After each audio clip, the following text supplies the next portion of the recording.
आज म्हटलं चला 2-3 रेसिपीचे व्हिडिओ आजच करून घेऊया, म्हणून हे सर्व एवढं इथं साहित्य मी कट करून ठेवलेलं आहे. आज आपण स्पेशल म्हणजे पनीरची भाजी बनवणार आहोत आणि त्याच्यासाठी स्पेशल काय नाही, पण मसाला थोडासा वेगळा आहे. हा नेहमी आपण कांदा टोमॅटोची पेस्ट डायरेक्ट मिक्सरमध्ये काढून बनवतो, कोणी असं बनवतात, पण ही पद्धत जी आहे ती सर्वांची फेवरेट असेल असं मला वाटतं आणि याच्याने खूप चवही एकदम भारी लागते ना पनीरची. तर त्याच पद्धतीचं आज मी बनवणार आहे.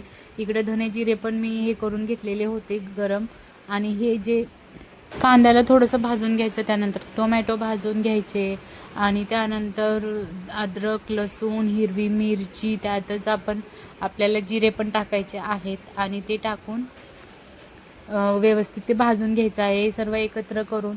त्याच्यावरती थोडीशी कोथिंबीर टाकायची आणि त्यानंतर धने जिरे आणि आपण धने, मिरे आणि लवंग आणि दालचिनीचा जो गरम मसाला भाजलेला होता तो टाकून घ्यायचं आणि असं छान मस्त त्याची एकदम स्मूथ प्युरी करून घ्यायची. आणि त्याच्यानंतर इकडं वाटाणे आणि शिमला मिरची आणि पनीर आहे. बाकीचं इतकंच टाकणार आहे पनीर मध्ये मी.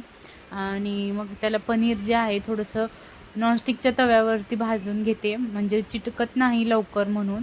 त्यानंतर शिमला मिर्च पण भाजून घेते इथं आणि वाटाणेही थोडेसे वाफवून घेते, म्हणजे पटकन अशी पनीरची भाजी एकदम लगेच आपली होऊन जाईल.